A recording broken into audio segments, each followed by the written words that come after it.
우리 같이 읽도록 하겠습니다. 베드로전서 2장 1절, 2절, 3절 같이 읽습니다. 시작. 그러므로 모든 악독과 모든 기만과 외식과 시기와 모든 비방하는 말을 버리고 갓난 아기들 같이 순전하고 신령한 젖을 사모하라. 이는 그로 말미암아 너희로 구원에 이르도록 자라게 하려 함이라. 너희가 주의 인자하심을 맛보았으면 그리하라. 아멘. 우리 함께 서로에게 인사하도록 하겠습니다. 사랑합니다. 축복합니다. 네, 사랑합니다. 축복합니다. 왜 이쪽은 조용합니까? 이쪽이 여기는 계속 인사하시는데 여기는 사랑하고 축복합니다. 네. 네. 얘기 들어보니까 이제 그 어르신들은 백신 맞이기 시작하시더라고요. 박명수 집사님 오늘 이렇게 맞는다고 얘기 들었는데 우리 어르신들은 이제 조금씩 맞아 가시는 것 같습니다. 감사하게 우리 교회 성도님들은 다 맞겠다고 또 그러시더라고요. 우리 주변에 또 관심 가지시고 또 모든 분들이 또 백신 맞을 수 있도록 우리 모든 성도님들도 다 그렇게 맞는 순서가 될 때까지 또 건강할 수 있도록 서로를 위해서 기도해 주시면 감사하겠습니다. 또 환절기라서 또 감기 걸리시고 이러신 분들이 또 여러분 계신데 주님께서 은혜로 붙들어 주시기를 바랍니다. 나그네로 살아가는 현실, 그리고 그리스도인들이 이 세상을 살아갈 때 이 세상의 형편, 그것을 사도 베드로가 1절에서 이렇게 분명하게 얘기를 합니다. 우리가 살아가는 이 세상이 어떤 세상인 줄 아느냐? 1절을 같이 한번 읽어보실까요? 1절 시작. 그러므로 모든 악독과 모든 기만과 외식과 시기와 모든 비방하는 말을 버리고. 아멘. 이런 것들을 버리라 그러지만 그 이면에는 지금 우리가 살아가는 세상이 지금 다 이렇다. 모두가 다 그렇게 살아가고 있다. 모든 악독과 모든 기만과 또 외식과 시기와 모든 비방하는 말, 그것이 세상에 유행처럼 전염병처럼 다들 퍼져 있는데 너희는 그것을 버리라, 이런 얘기를 하고 있는 겁니다. 모든 악독이라는 것은 부패함을 말합니다. 빵이 있으면 그 빵에 곰팡이 하나 피기 시작하면 막 계속 피면서 그 빵을 다 덮어버리지 않습니까? 그래서 아예 부패하게 만들듯이 그것을 가지고 악독이라고 합니다. 계속해서 번져가는, 계속해서 썩어가게 만드는 것이죠. 모든 기만이라는 것은 속임수를 말합니다. 서로가 서로를 속고 속이는 가짜 미끼들을 만들어 놓고 서로를 걸려 넘어지게 만드는, 우리가 사는 세상이 정말 그렇지 않습니까? 속임수들이 너무나 많이 있지 않습니까? 그리고 외식을 말합니다. 외식이라는 것은 겉과 속이 다른 거죠. 이중적인 삶을 사는 사람들을 가리킬 것입니다. 저 사람 속은 정말 알다가도 모르겠다, 이런 얘기 참 많이 하죠. 이게 다 퍼져 있는 거죠. 이중적인 삶이죠. 겉과 속이 다릅니다. 최근에 그 뉴스에 나오는 세모녀 살인 사건을 저질렀던 그 청년의 사진을 이렇게 보는데 그냥 우리 주변에 있는 그냥 일반적인 청년 같지 않습니까? 악당처럼 안 보이지 않습니까? 근데 겉을 봐서는 도저히 모르는 거죠. 그러니까 우리가 사는 세상에서 그렇지 않습니까? 다들 괜찮은 것 같은데 이 외모만 봐서는, 특히 관상만 봐서는 결코 그 사람이 어떤 사람인지를 알 수가 없는 겁니다.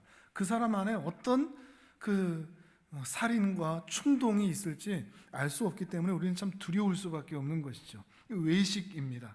시기라는 것은 배에 꼬여져 있는 그 비뚤어진 마음을 말합니다.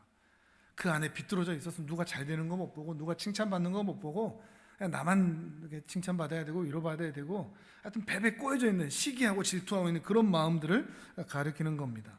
비방이라는 것은 없는 자리에서 그 사람들, 다른 사람들을 막 물어뜯는 것입니다. 무조건 반대하고 모욕 주고 비난하는 것, 이것을 비방이라고 이야기를 합니다. 서로가 서로를 그렇게 잡아먹으려고 하는, 물어뜯는 모습이죠. 마치 이 말을, 이 1절의 말씀을 한 문장으로 하면 이 세상은 참 정글 같다, 이런 생각을 해보게 되는 것 같습니다. 정글 같은 세상, 맹수들, 야수들이 가득한, 사자들, 곰들, 늑대, 하이에나, 서로를 막 뜯어먹으려고 하는 그런 세상에 우리 그리스도인들이 살아가고 있고, 뿐만 아니라 이걸 조심하라고 얘기한 게 아니라 버리라고 얘기했다는 것은 이 그리스도인들마저도 이 세상의 문화에 젖어 있어서 그리스도인들 안에도 악독이 발견되고 시기가 발견되고 비방이 발견되고 외식이 발견되는 그런 모습에서 그것들을 버리라, 세상을 닮아가지 마라, 이런 말씀을 하고 있는 것입니다. 우리는 단순히 이 말씀에 대해서 세상은 참 그렇다라고 끝날 것이 아니죠. 이게 우리 안에도 있기 때문입니다. 근데 베드로는 그것들을 버리라 라고 이야기를 하면서 이런 세상을, 이 정글 같은 세상을 살아가는 신자들에게 놀라운 은혜에 대한 도전을 줍니다. 2절과 3절입니다. 2절 3절을 같이 읽어보겠습니다. 시작.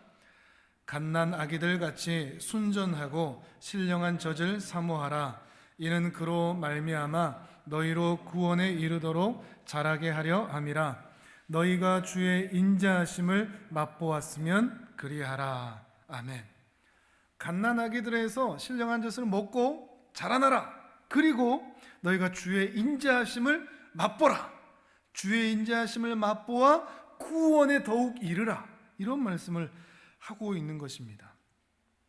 정글 같은 세상에서 다들 물어뜯는 그 이리와 늑대와 하이에나가 가득한 세상에서 양 같은 누리들이 참 두렵지 않습니까? 그런데 이 양 같은 누리들이 주님의 선하심을 식탁에서 맛보듯 맛볼 수 있을까요? 참 꿈 같은 얘기 아니겠습니까? 정글 같은 세상이라면, 야수들과 맹수들이 가득한 세상에서 주님이 차려주신 밥상 가운데 주님의 그 선하심을 맛보아 경험할 수 있다는 것은 정말 꿈 같은 이야기일 것입니다. 그런데 사도 베드로는 지금 그 이야기를 하고 있는 것입니다. 이게 무슨 말인가 하면 신자의 삶이 바로 그러하다는 거죠. 우리는 지금 신자들은 그런 세상에 살고 있습니다. 정글 같은 삶에서. 근데 신자가 하나님을 안다는 것은 그 하나님으로 인하여 그의 선하심을 정글 같은 세상에서 맛보는 것입니다. 그것이 예배당에서든 또는 우리 일상의 거리에서든 찬양을 듣든 예배를 드리든 기도를 하든 아니면 아무것도 하지 않은 순간에 어떤 순간에 이 광야 같은 세상에서 나에게 평안과 은혜를 주시는 그 복된 은혜를 경험할 수 있는 것, 그것이 바로 신자가 경험할 수 있는 하나님의 선하심을 맛보아 경험하는 것이라는 것이죠. 여기서 더 구체적으로 이것이 어떤 의미인가, 사도 베드로가 어떤 의도로 이런 말씀을 전하고 있는가 하는 것을 살펴보자고 한다면, 이 3절의 이 말씀이 시편 34편을 인용하고 있는 말씀이거든요. 그 말씀을 조금만 더 이해를 하면 이 말씀이 베드로 사도가 어떤 의도로 나그네들에게 이야기하고 있는지를 생각해 볼 수가 있습니다. 시편 34편을 같이 찾아보시죠. 구약 824페이지쯤에 있습니다. 시편 34편 1절에서 10절까지, 인용한 본문은 8절인데요 1절에서 10절까지를 우리 같이 읽도록 하겠습니다. 시편 34편 1절에서 10절 한 절씩 교독하시죠. 제가 먼저 1절 읽겠습니다.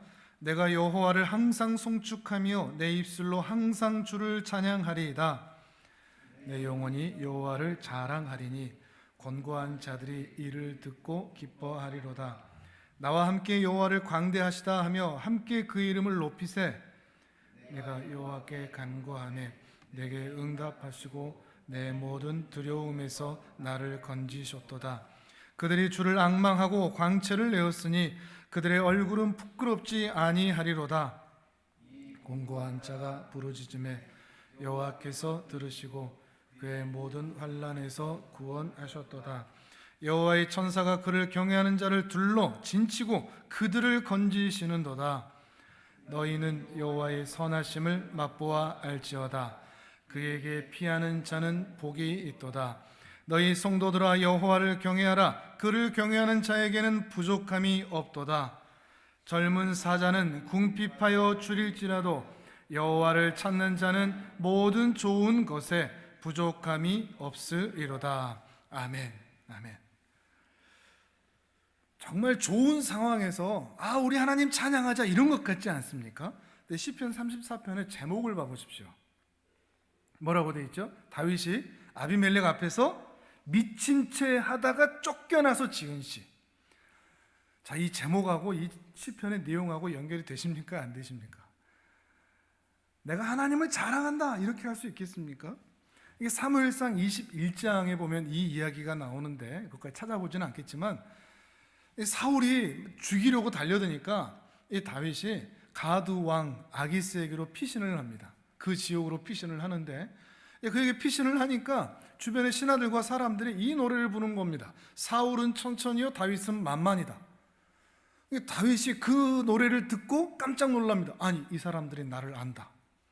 이 자칫했다가는 지금 골리앗을 죽인 이스라엘의 영웅이기 때문에 이 가드 사람들이 다 나를 죽이려 들겠다. 이 두려움이 있는 거죠. 그래서 이 다윗이 계책을 급하게 쓴 게 뭔가 하면 미친 척하는 겁니다. 이 21장 사무엘상 21장 이야기를 보면 대문에다 그적그적거리고 그리고 침을 수염에 흘리는 그런 표현들이 있습니다. 미친 채하고 수염에다 침을 흘리고 하는 모습. 이게 단순히 연극일 수 없는 게, 그러면 사람들이 알아봐야 되는데 저거 연극한다 알아볼 수 있을 텐데, 왕과 신하와 모든 사람들이 다 인정할 정도로 와, 저거 진짜 미쳤다 라고 말할 정도로 진짜로 미친 채 한 게 아니라 아예 미쳐버린 겁니다. 누가 봐도 미칠 정도로 미쳤다고 볼 정도로 말이죠. 미쳤다고 하는 것 때문에 그 왕이 저 사람들 미친 병자니 뭐 내 앞에 둘 필요가 있느냐 하고 쫓아내버리는 거죠. 그렇게 해서 다윗이 그 자리에서 도망을 쳐서, 그리고 어디로 가는가 하면 바로 이어지는 곳이 아둘람 동굴로 이어집니다. 그쪽으로 도망을 치는 거죠. 그러면서 거기에서 환난 당한 모든 자, 빚진 모든 자, 마음이 원통한 자들이 있는 그들과 함께 조우하게 되는 겁니다. 사실 이 상황만 보면 얼마나 비참합니까? 자기는 하나님께 기름 부음을 받아서 왕이 될 것이라는 약속을 받은 사람입니다. 근데 하나님도, 사울왕도, 이스라엘의 모든 사람들도, 자기의 부모 형제들까지도 자기가 왕이 될 사람이라는 것을 인정해 주는 사람이 없습니다. 대우를 받는다는 것도 전혀 없죠. 하나님마저도 말이죠. 근데 하나님이 왜 나를 이런 상황에 두시는가 원망할 수도 있을 것인데, 이 시편의 내용을 보면 그런 원망까지도 하지 않은 것 같습니다. 그냥 받아들이는 겁니다. 받아들이고 그렇게 미친 척해서 살아난 것을 자기의 지혜, 연극이라고 말하지 않고 하나님께서 천사로 둘러 진쳐서 나를 구하신 것이라고 말합니다. 독특하지 않습니까? 우리 같으면 내가 이렇게 연기를 했다 그럴 것이고, 하나님 대체 어떤 분이시길래 나를 이렇게 만드나 할 텐데, 다윗은 전혀 그러지 않습니다. 하나님께 대한 원망을 단 한마디도 꺼내지 않습니다. 자기가 미친 척해서 살아난 건데 그것마저도 천사가 둘러서 나를 살렸다라고 말하고 있습니다. 하나님을 내가 자랑할 것이다 라고까지 말하는 거죠. 아주 작은 것까지도 끄집어내서 감사의 제목으로 삼고 있는 것입니다.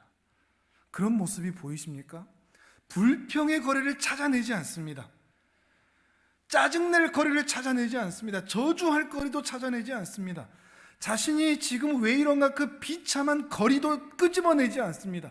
단 하나라도 감사할 거리가 있으면 그것을 어마어마한 찬양으로 돌립니다.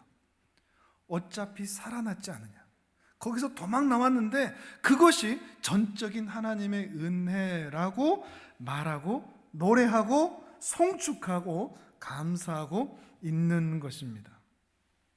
그런 상황 가운데서도 하나님이 얼마나 선하신지, 하나님이 얼마나 자비로우신 분이신지를 노래하고 있는 이 다윗, 그 다윗이 말하는 거죠. 하나님의 선하심을 경험하여 맛보라. 근데 분명 그 상황으로 보면 우리 같으면 맛볼 수 없는 상황인데도 다윗은 그렇게까지 맛보고 있는 그 상황을 우리에게 보여주고 있는 거죠. 그리고 베드로가 지금 이 이야기를 흩어져 있는 나그네들에게 하고 있는 겁니다. 왜냐하면 이 다윗의 상황과 흩어져 있는 나그네들의 상황이 비슷하거든요. 어떤 면에서요? 다 택하심을 받았습니다. 왕으로 택하심을 받았고 하나님의 백성으로 택하심을 받았고 그의 구원이 절대 흔들리지 않으며 예수 그리스도께서 언제나 세세토록 영원히 함께 하신다라는 그 약속을 받은 사람들입니다. 그런데 현실이 매우 비참합니다. 미친 채 해야만 했고 나그네처럼 살아야만 했습니다. 그런데 이 다윗을 얘기하는 겁니다. 그런 상황에서 다윗은 주님의 선하심을 맛보아 알지어다 라고 찬양했어. 나그네들아, 너희도 그럴 수 없겠니? 라고 도전을 하고, 신앙의 도전을 하고 있는 것이죠. 그 힘든 상황에서도 하나님의 선하심을 맛볼 수 없겠니? 힘들지 않다는 게 아닌데 불평할 거리가 99가지가 있고 감사할 거리 그냥 간신히 한 개 찾을 수밖에 없다는 것 아는데 그 가운데 그 하나 때문에 마치 100가지를 하나님께서 잘해주시는 것처럼 그렇게 노래할 수 없겠니? 라고 말하고 있는 것입니다. 근데 어떻게 그렇게 살 수가 있냐? 하나를 덧붙이고 있습니다. 그게 오늘 본문 2절입니다. 다시 본문으로 돌아가 보실까요? 2절에서 그렇게 하나님의 선하심을 맛보아 경험할 수 있는 근거를 이렇게 말을 하고 있습니다. 2절 같이 읽어보도록 하겠습니다. 시작. 갓난아기들 같이 순전하고 신령한 젖을 사모하라. 이는 그로 말미암아 너희로 구원에 이르도록 자라게 하려 함이라. 아멘. 순전하고 신령한 젖을 먹어서 갓난아기, 신앙의 갓난아기에서 벗어나서 이제 구원에 이르도록 자라라, 이렇게 권면하고 있는 것입니다. 왜냐하면 다윗은 신앙의 갓난아기가 아니었거든요. 그러니 그 어떤 상황에서도 하나님께 대하여 감사하고 찬양하고 송축할 수 있었거든요. 모든 악독, 모든 기만, 외식, 시기, 비방이 그에게는 없었단 말이죠.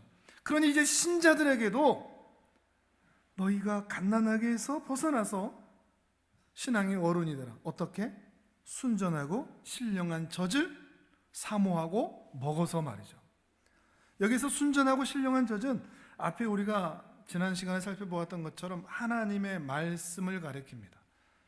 풀은 마르고 꽃은 떨어지지만 영원토록 함께 있을 그 하나님의 말씀, 그 말씀이신 예수 그리스도, 그 예수 그리스도께서 우리에게 당신을 보이시는 그 하나님의 말씀, 성경, 그것을 통해서 신령하고 순전하고 신령한 젖을 먹고 마심을 통해서 성장하고 자랄 수 있다라는 말을 하고 있는 것입니다.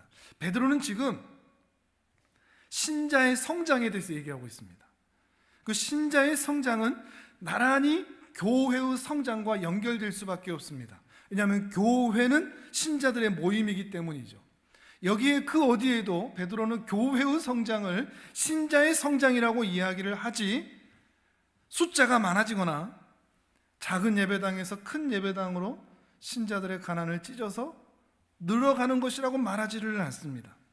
철저하게 교회의 성장은 성도의 성장이라고 말하고 있고, 성도의 성장이라는 것은 하나님의 말씀을 통해서 예수 그리스도를 알아가고 배워가고 깨달아가고 만나가고 그를 닮아가는 것, 이것을 성도의 성장이라고 말하는 것입니다. 우리에게도 이 성도의 성장에 대한 이 개념이 우리에게 있을까요?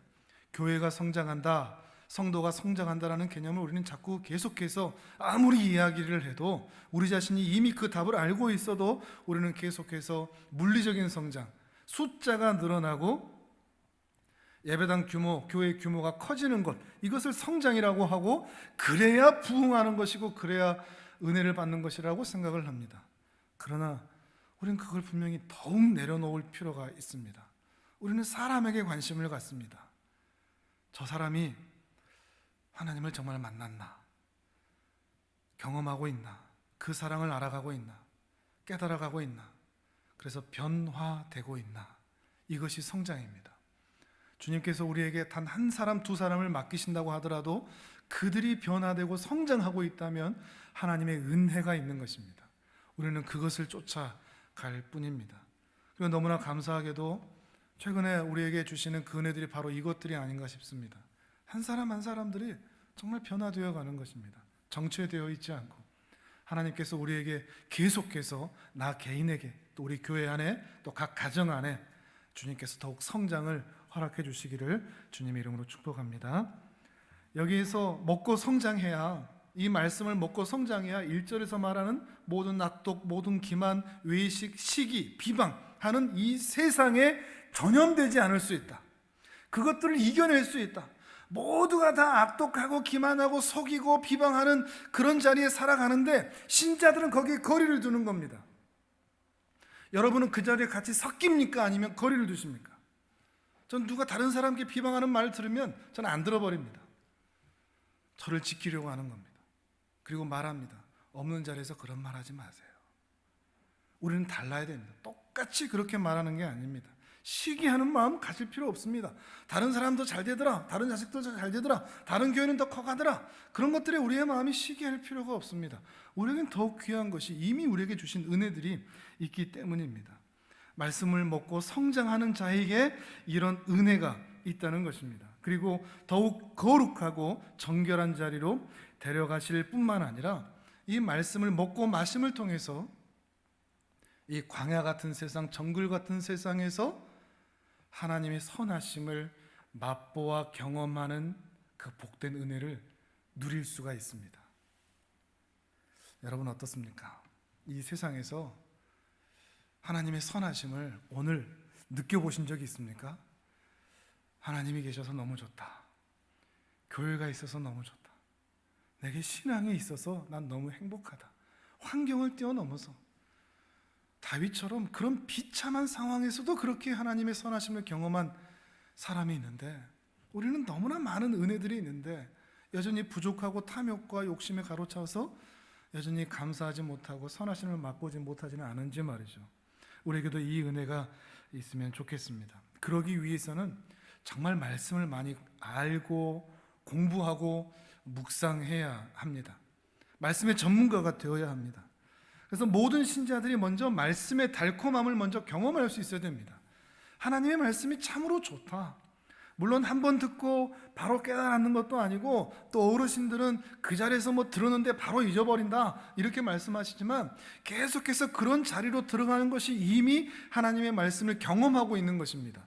그걸 얼마나 암송하느냐, 이해하느냐, 깨달았느냐가 아닙니다. 그렇게 말씀을 듣는 중에 우리의 심령이 평안함과 은혜 가운데 자유함을 누리고 있느냐, 이것이 훨씬 더 중요한 것이죠. 그래서 말씀으로 모두가 어른이 되는 것입니다. 우리 교회 안에도 주일 말씀이 있고 수요기도의 말씀이 있고 또 매일 말씀 묵상이 있고 또 구약 파노라마도 있고 또 이제 곧 신약 파노라마도 할 테고 또 레위기 하던 것도 있고, 그런 말씀들이 우리 신자를 살게 하는 겁니다. 교회가 교회답다는 거는 건물이 얼마나 괜찮냐, 분위기가 얼마나 좋냐, 또 얼마나 많은 프로그램과 행사가 또는 사역이 있냐, 이게 아닙니다. 교회가 교회답다는 것은 말씀이 그 역할을 하고 있느냐, 이겁니다.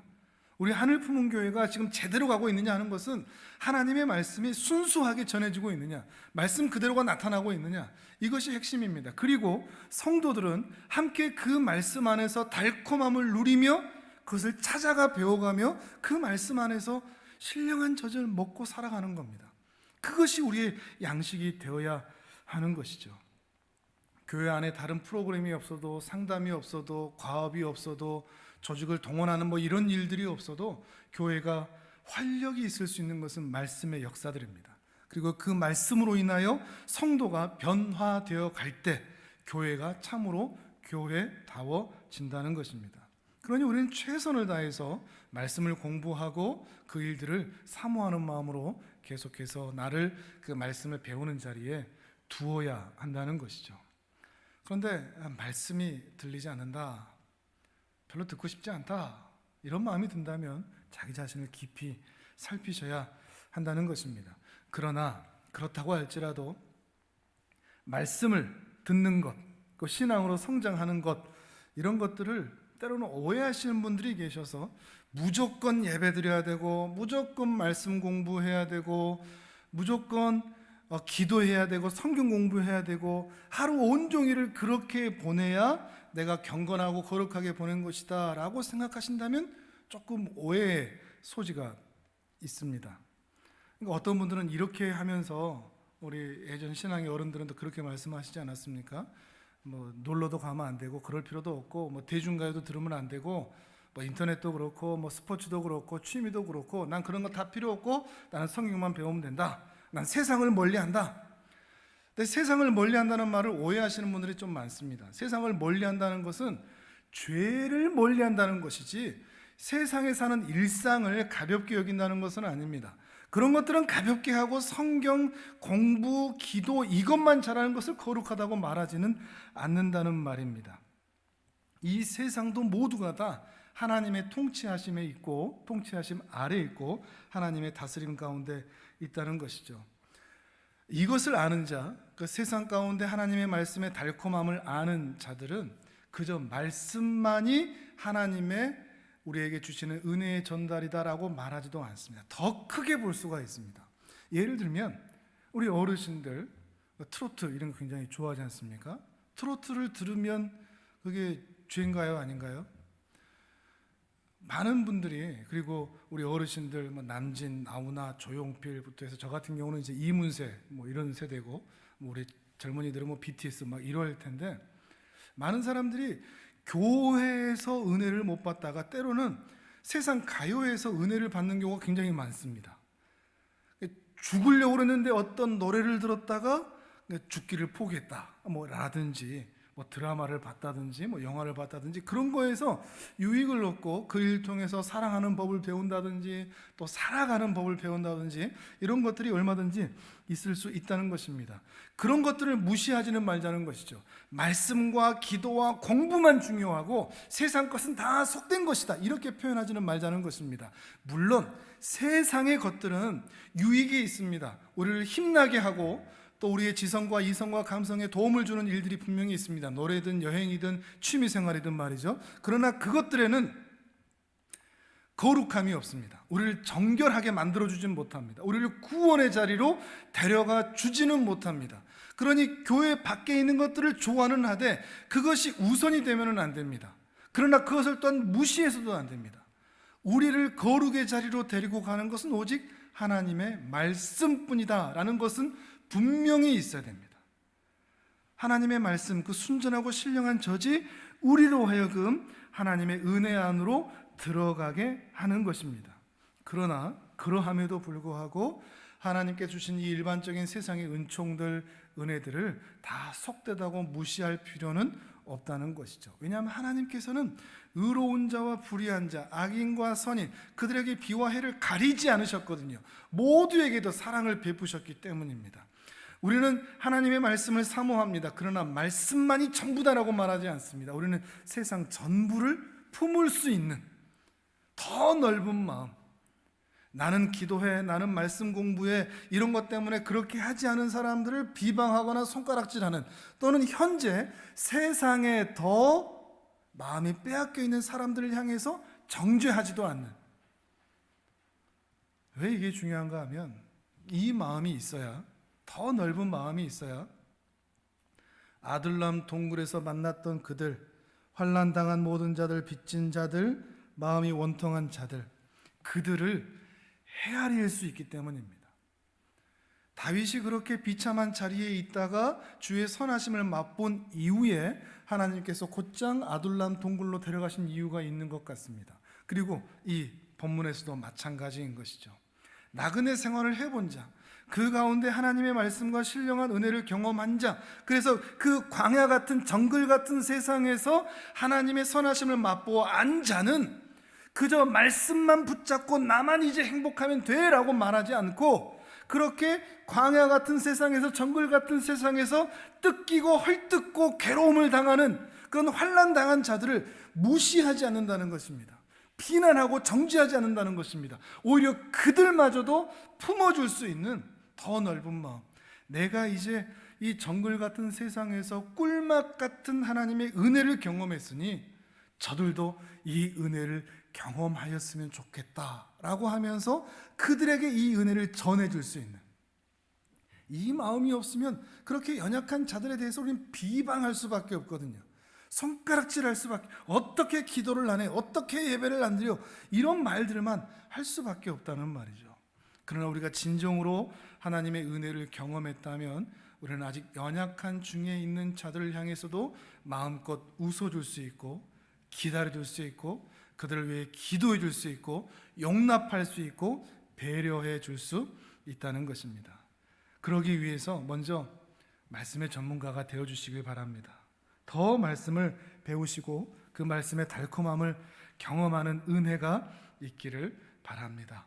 그리고 그렇게 말씀의 은혜를 경험할 때 우리는 이 광야 같은 세상에서 하나님의 선하심을 우리가 어느 곳에 있든지 경험하게 될 줄을 믿습니다. 다윗이 그러했듯 우리가 어떤 형편에 있든지도 하나님의 선하심을 찬양하고 노래할 수가 있는 것이죠. 그리고 그렇게 연약한 중에 있는 자들을 발견하게 될 때 우리는 더 이상 그들을 향하여 정죄하지 않고 그들에게 하나님의 선하심을 맛보아할 수 있도록 순전하고 신령한 젖을 전달해 줄 수 있는 그 역할을 은혜로 감당하게 될 수 있을 줄을 믿습니다. 이 은혜가, 이 말씀의 은혜가 여러분의 평생에 임하기를 주님의 이름으로 축복합니다. 아멘. 우리 전 함께 기도하겠습니다.